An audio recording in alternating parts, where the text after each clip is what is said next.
नमस्कार, बहुत स्वागत है आप सभी का। आप देख रहे हैं आपकी बात मध्य प्रदेश और मैं हूं अभिलाष मिश्रा।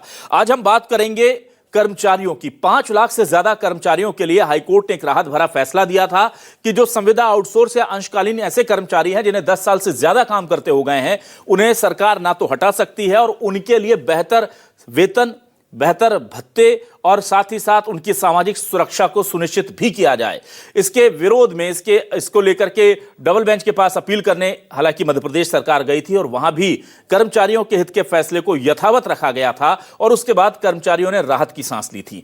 यह सब होने के बाद भी कर्मचारी एक बार फिर से सड़कों पर हैं। कल आउटसोर्स कर्मचारियों ने भोपाल में बड़ा आंदोलन किया और आज अंशकालीन कर्मचारियों ने प्रदर्शन किया। उनकी मांग है कि मिनिमम वेजेस 26,000 किए जाएं और भी उनकी कई मांगे हैं। पर सवाल यही है कि जब हाईकोर्ट खुद कह चुका है, एक नहीं दो बार कह चुका है कि उनके हितों की रक्षा होगी, तो क्यों उन्हें भरोसा नहीं है प्रशासन पर और क्यों वो आंदोलन के लिए बार बार मजबूर है? कांग्रेस सरकार पर निशाना साध रही है और सरकार कांग्रेस को पुराना वक्त याद दिला रही है। ऐसे में कर्मचारियों के साथ आखिर होगा क्या? इसी मुद्दे पर करते हैं आज आपकी बात।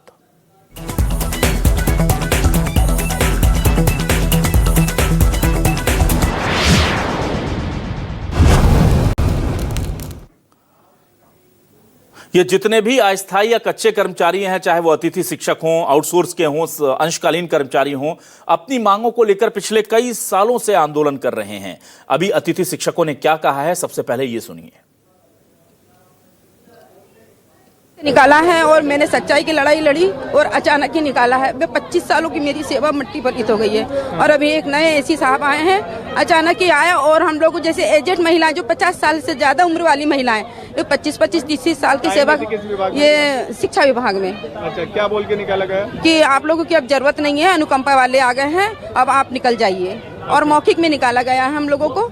हम चाहते हैं कि हमारा हक एवं अधिकार हमें मिले, क्योंकि पिछले 18 वर्षों से जब कभी चुनाव आते हैं तो महापंचायत आयोजित की जाती है, जब कभी दूसरे पंचवर्षीय योजना आती है, चुनाव आते हैं तो हमें मंच से आश्वासन दिया जाता है, तो अब आश्वासन से काम चलने वाला नहीं है। और हमारी सरकार से मांगे हैं कि 12 माह का मानदेय दिया जाए और हमको स्थायित्व किया जाए।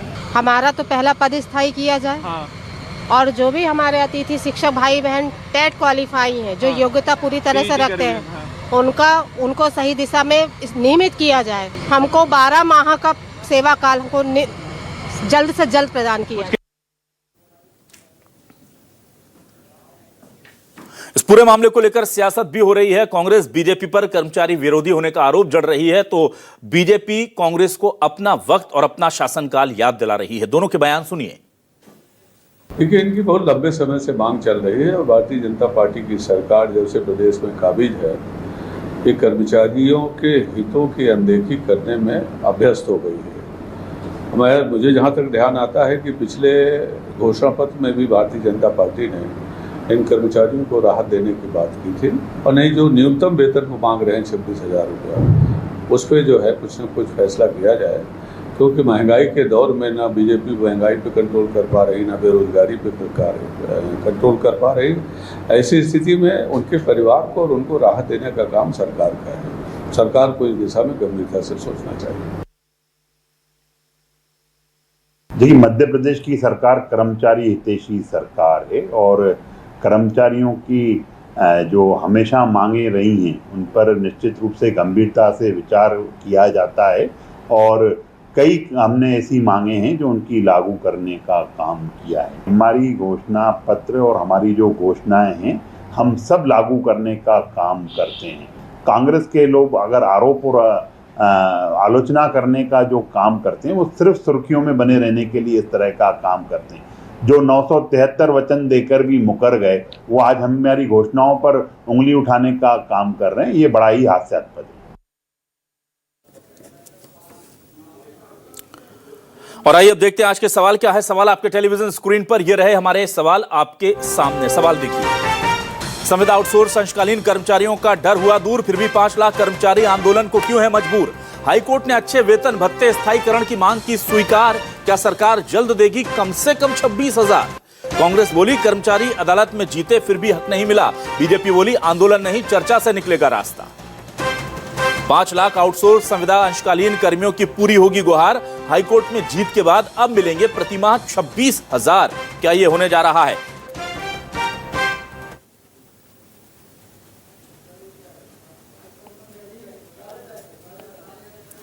आइए सीधे रुक करते अपने खास मेहमानों का। मेरे साथ 4 मेहमान जुड़ गए हैं, एक-एक कर तारुफ करा रहा हूं आपका। मेरे साथ बीजेपी से वरिष्ठ नेता प्रवक्ता अजय सिंह यादव जी जुड़ गए हैं, बहुत स्वागत करता हूं उनका। हमारे साथ कांग्रेस से समर सिंह जी जुड़ गए हैं, वरिष्ठ नेता प्रवक्ता, उनका स्वागत करता हूं। आज हमारे साथ मध्य प्रदेश कर्मचारी संघ के प्रांताध्यक्ष अशोक पांडे जुड़े हुए हैं, कर्मचारियों की आवाज लगातार उठाते रहे, उनका भी स्वागत करता हूं। और राहुल मालवीय, सचिव मध्य प्रदेश ब्रह्म स्रोत विद्युत कर्मी संगठन जो है, बाह्य स्रोत विद्युत कर्मी संगठन, यानी आउटसोर्स कर्मचारी जो हैं बिजली विभाग के, और बिजली विभाग तो पूरा आउटसोर्स के भरोसे ही चल रहा है देश में, प्रदेश में तो बहुत ज्यादा है। और इनको क्या मिलता है? करंट मिलता है, खंभों से चिपक जाते हैं, जब मौत हो जाती है तो ना उनके लिए अनुकंपा नियुक्ति है, ना ही राहत का कोई प्रावधान है, खतरों में जान डालते हैं। वो क्या बात रखेंगे राहुल मालवीय, उनका भी स्वागत करता हूं और उनसे भी बात करेंगे।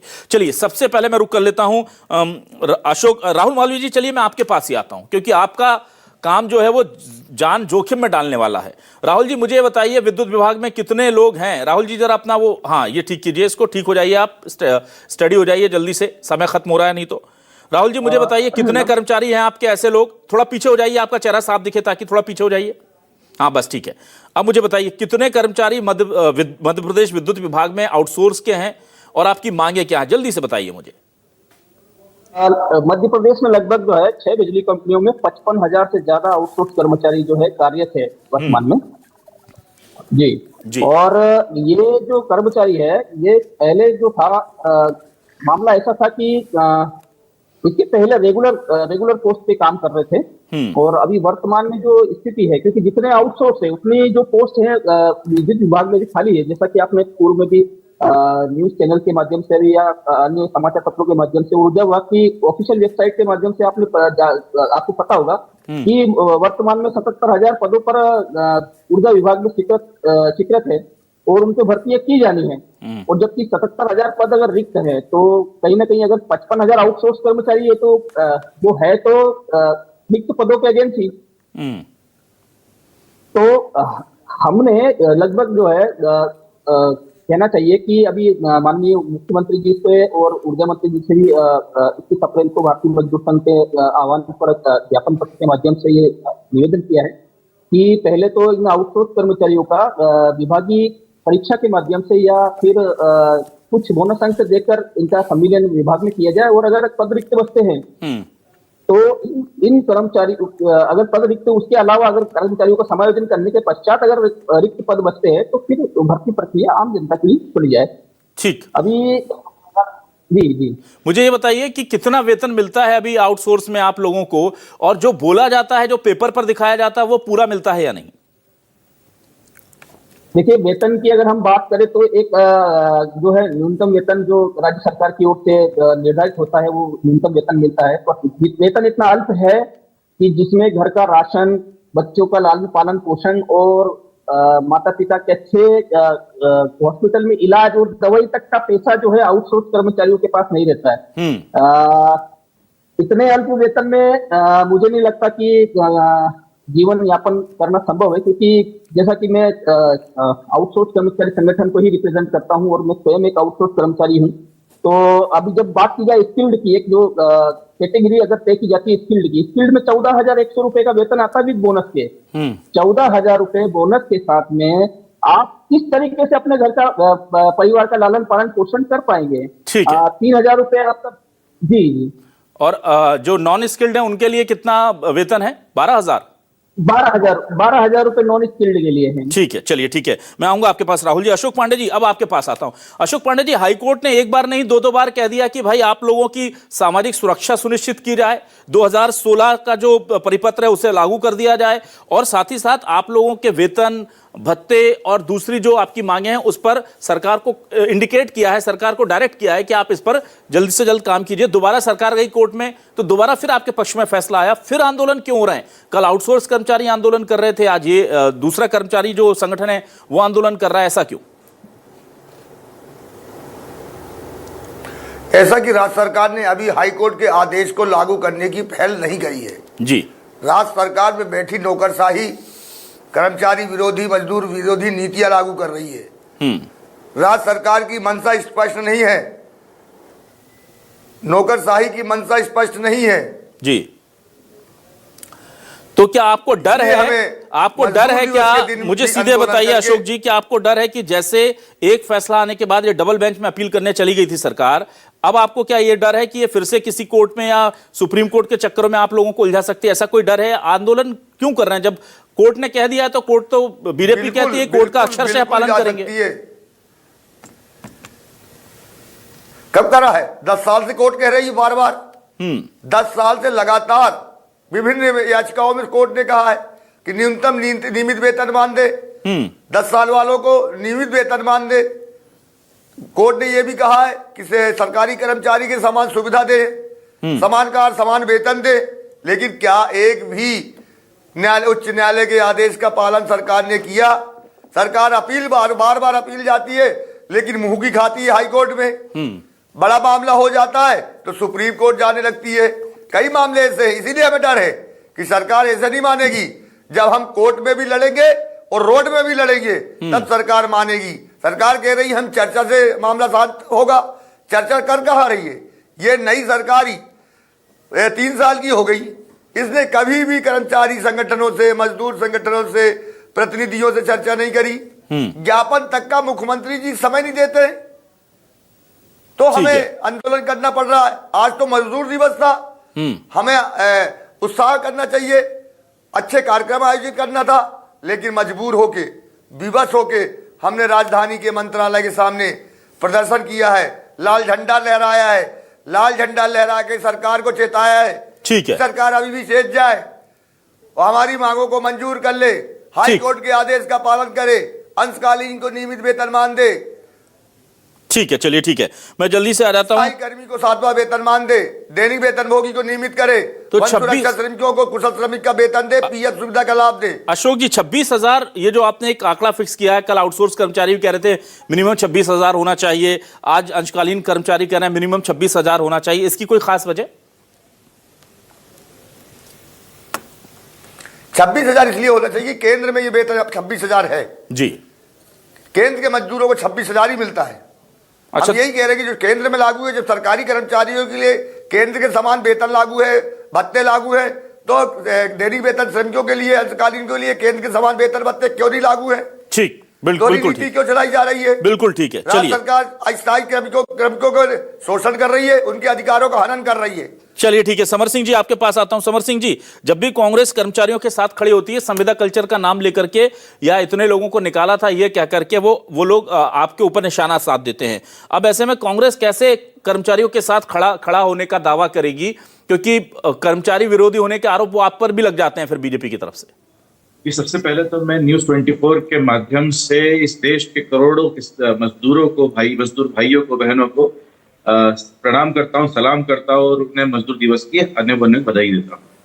और आज देखिए विडंबना यह है कि जब हमें इस पूरे विश्व में इस दिन को मनाया जाता है हर्षोल्लास के साथ में, उस दिन हमारे जो मजदूर भाई हैं, जो हमारे कर्मचारी भाई हैं, वो भोपाल के सतपुड़ा भवन के बाहर धरना दे रहे हैं, आंदोलन कर रहे हैं जी। और भोपाल सतपुड़ा भवन के बाहर जो ये आंदोलन हो रहा है, ये आंदोलन नहीं है, ये सरकार की जो असलियत है उसको आईना दिखाने वाली एक तस्वीर है, जो कि हमारे मजदूर भाई पेश कर रहे हैं। आप देखिए 6,000, 5,000, 6,000 इस प्रकार से तनख्वाहें दी जा रही है। किस युग में जी रही है मध्य प्रदेश की सरकार?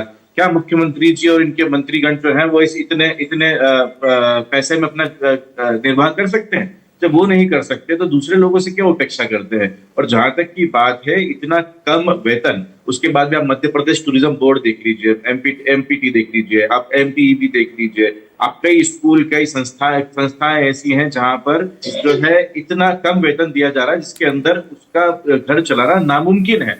और आप देखिए आज के नहीं है, 15-15 सालों से लगे हुए वो लोग हैं जिन एमपीईबी और जो एमपी टूरिज्म के लोगों को बात करना चाह रहा हूँ। ठेके कल्चर के कारण जो बिचौलिए लोगों का फायदा हो रहा है, सरकार के लोगों का, उनके नेताओं का, मंत्रियों का फायदा हो रहा है, उनके जो पिछ लग्गू नेता होते हैं उनका फायदा करने के लिए ये हमारे मजदूरों का नुकसान कर रही है सरकार।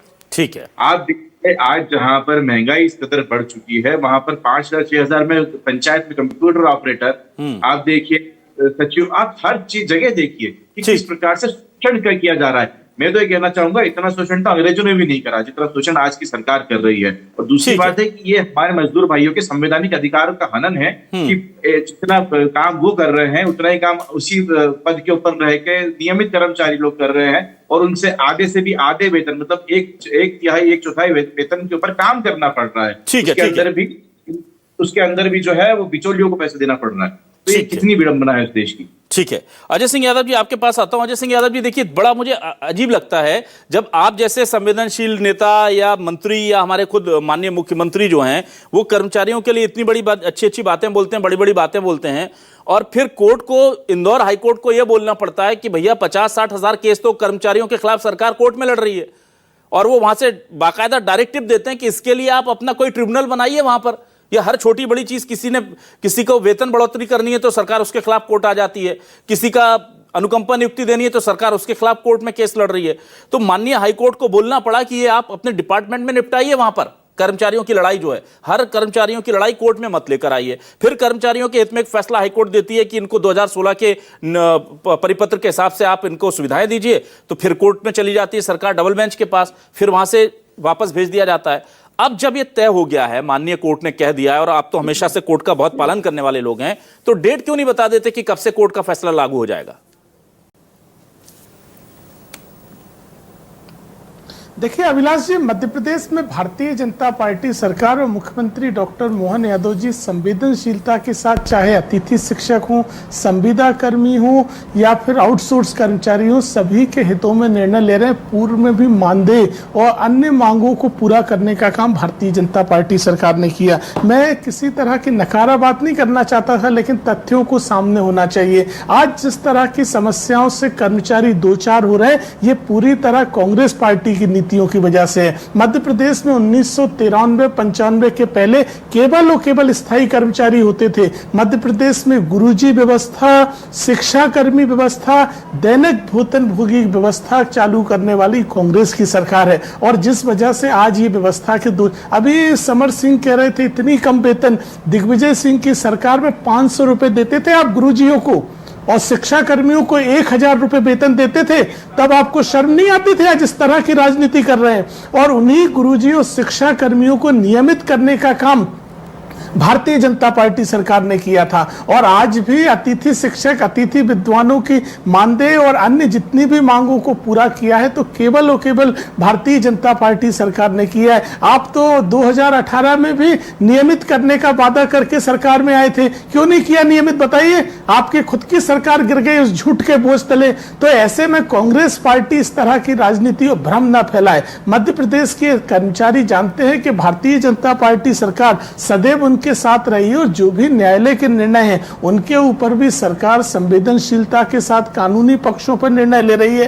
पूर्व में भी शिक्षकों की पात्रता परीक्षा का विषय भी आया था, उसमें भी सरकार ने शिक्षकों के हित में न्यायालय में दोबारा जाने का निर्णय लिया।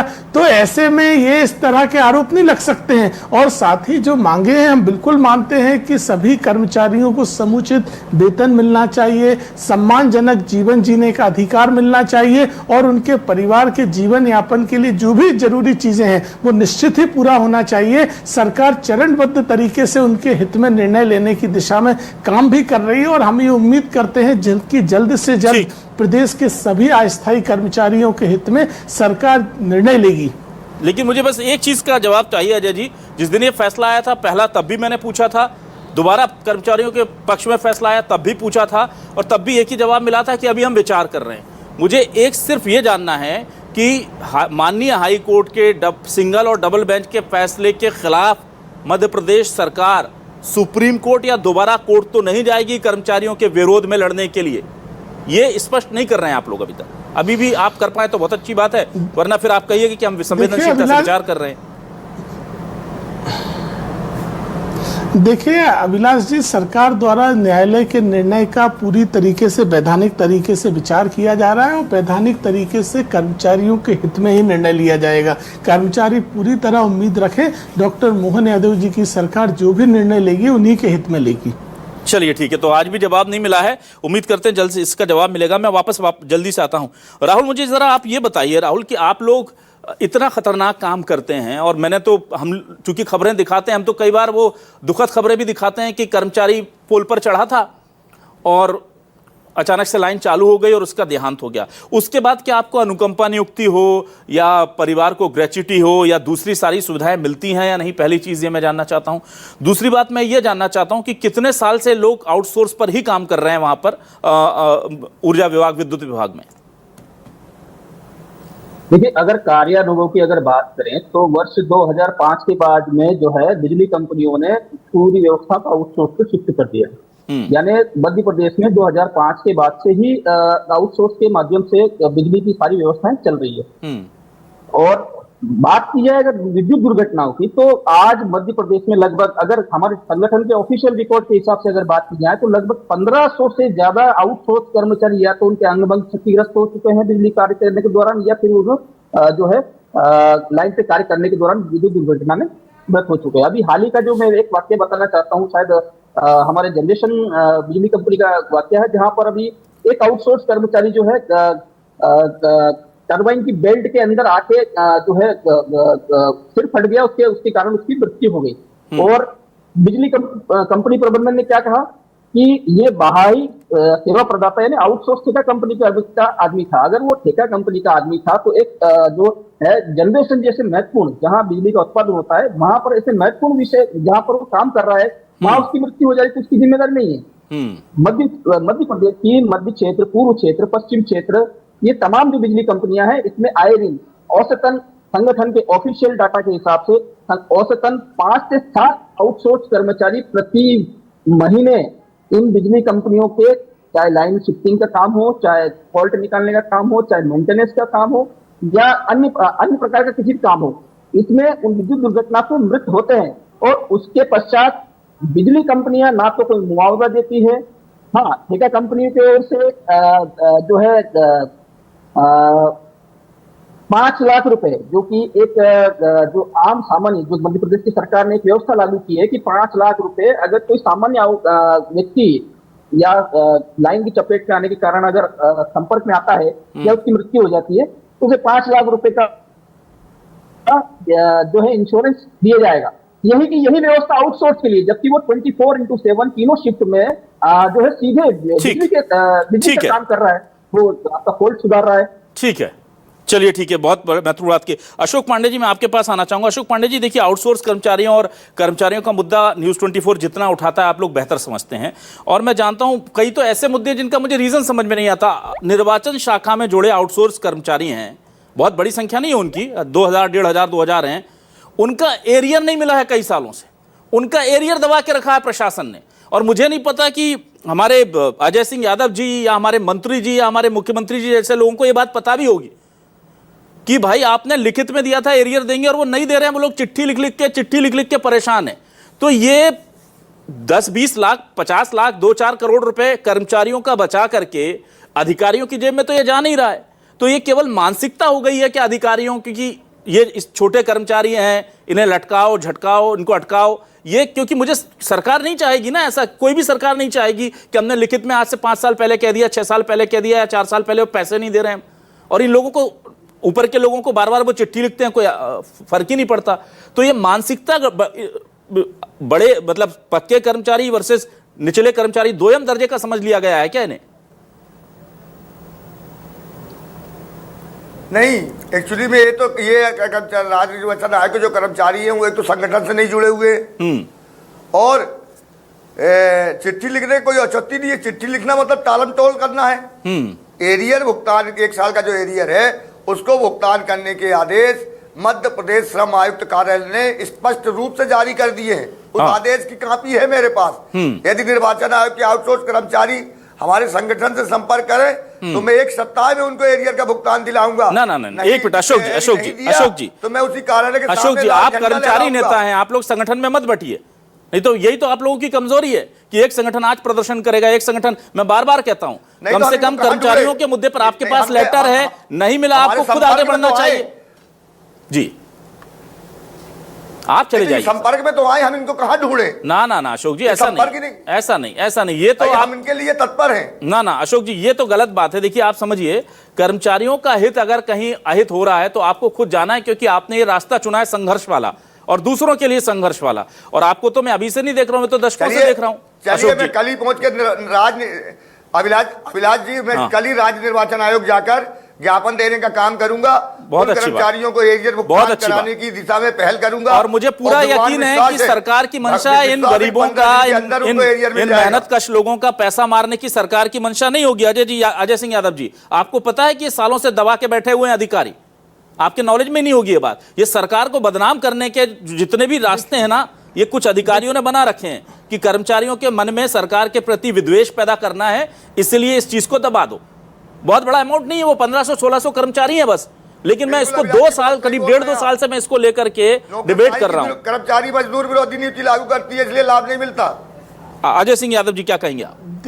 देखिए अभिलाष जी, सरकार द्वारा स्पष्ट तौर पे चाहे निर्वाचन से संबंधित काम हो या सरकार के अन्य भी जो भी अभियान होते हैं जिनमें भी कर्मचारियों को लगाया जाता है, सभी में निर्धारित मानदेय है और सभी कर्मचारियों को मानदेय का भुगतान होता है। अगर इस तरह का कोई मामला जो आपके संज्ञान में लाए, ये निश्चित ही गंभीर विषय है, इसको हम जल्द से जल्द हल करवाएंगे ताकि किसी भी तरह की ऐसी समस्या ना हो। सरकार की कभी कोई मंशा नहीं होती है कि कर्मचारियों का किसी भी तरह का वेतन, मानदेय या भत्ता रोका जा सके। और साथ ही मैंने आपसे पहले भी कहा है, हमारी सरकार ने तो 2023 के पहले भी संविदा कर्मियों, अतिथि शिक्षक, अतिथि विद्वानों की बहुत सारी मांगों को पूरा किया था और भविष्य में चरणबद्ध तरीके से उनकी अन्य मांगों को भी पूरा करने की दिशा में आगे बढ़ रहे हैं। हमारी तो इन सभी संविदा और आउटसोर्स कर्मचारियों के परिजनों से भी अपील है कि आप सरकार पर विश्वास रखें। भारतीय जनता पार्टी सरकार उनके हित में हर जरूरी कदम उठाएगी। ठीक है, चलिए मैं सबर सिंह जी, बहुत संक्षेप में, छोटा कम वक्त है, मुझे बताइए, आपने, मैं तो सीधा कहता हूं, आपने दिग्विजय सिंह के शासन में एक गुनाह किया, संविदा कर्मी कल्चर लेकर आ गए आप, कर्मी गुरुजी ये वो सब।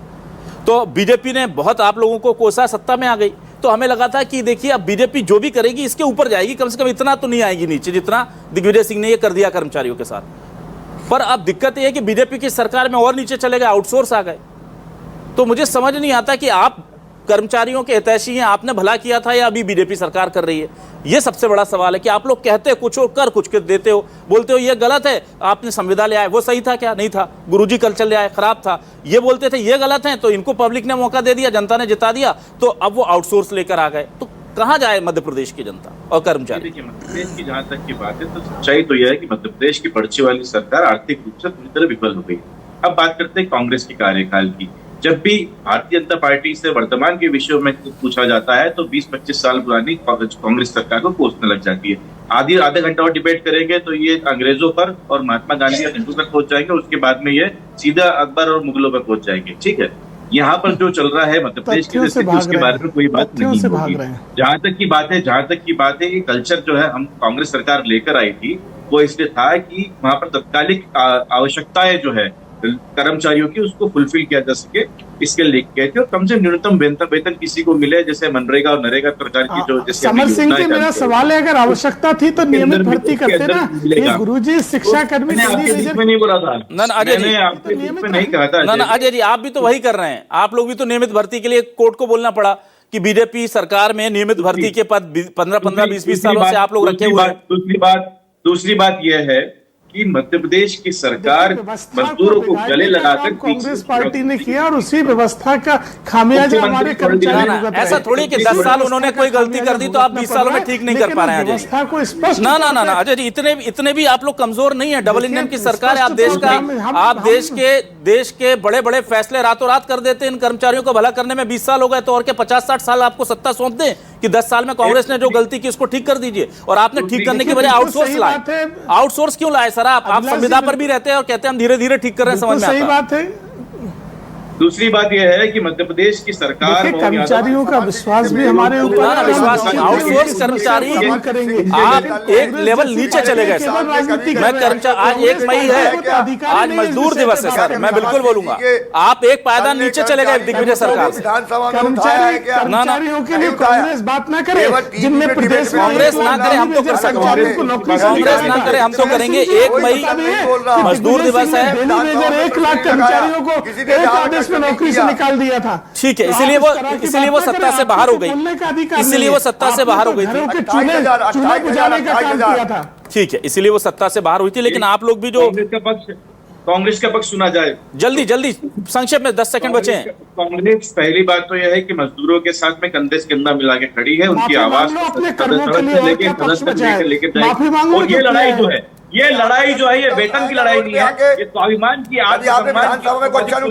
चलिए ठीक है, हो गया, ठीक है सर, समय खत्म हो गया, समय खत्म हो गया। ना समय खत्म, माफी चाहूंगा। काम कर रहे हैं, एक तरफ मिलकर जो है ये इनका ज्ञापन लेंगे और दूसरी तरफ कोर्ट में चले जाएंगे। दोहरी नीति नहीं चलेगी। ये तो कर्मचारियों की, देखिए हमारे जो मेहनतकश लोग हैं, चाहे वो राहुल भाई जैसे लोग हों, अशोक पांडे जी जैसे दबंग नेता हों, लेकिन उनकी क्या कहें, किस्मत ही ऐसी है कि जब एक ने बेवफाई की थी तो वो दूसरे की तरफ गए थे, पर दूसरे तो और ऐसा लग रहा है कि और बड़े बेवफा निकल गए। उन्होंने तो आउटसोर्स ले आए कि ना हम तुमको जानते ना हम तुमको तुम हमको जानो, तुम मर जाओ तो वो जाने, कंपनी जाने। ये मुझे बड़ा सोच के शर्म आती है कि जब पता है कि विद्युत विभाग में इतने लोग मरते हैं, तो अगर चलिए आप पैसे नहीं दे सकते तो जिस कंपनी को कॉन्ट्रैक्ट दे रहे हैं उसमें कंडीशन डलवा दीजिए ना कि अगर बिजली विभाग में काम करते आउटसोर्स कोई कर्मचारी मरेगा तो उसे 1 करोड़ रुपए उसके परिजनों को देना होगा, उसका बीमा करवा दीजिए आप। कंपनी को अपने जेब से भी नहीं देना होगा। 55,000 एम्प्लॉई हैं भाई, करवाइए ना। जब सबको पता है कि खतरों के खिलाड़ी उनको बना के रखा है आपने, आपको 12,000 रुपए में जान देने वाला शहीद चाहिए जो हर 10वें दिन 12वें दिन खंबे पर लटका हुआ मिले, और उसके पास वो अधिकार भी नहीं दिए गए हैं कि वो जाकर के कोर्ट में या कहीं जाके लड़ ले, क्योंकि बोलते हैं कि हमने तो लिख के दिया था कि भाई ये बाहर का आदमी, ठेके का आदमी है। संविदा पर रोना रोने वाली बीजेपी और आउटसोर्स पर रोना रोने वाली कांग्रेस को देखना चाहिए कि आप कर्मचारियों के साथ क्या कर रहे हैं। आप कम कर्मचारी रखिए, पर जो सम्मान है वो दीजिए। आज 1 मई है, मजदूर दिवस है, और ये इतिहास गवा रहा है कि मजदूर जब जब जागा है तब तक बहुत दिक्कतें होती हैं।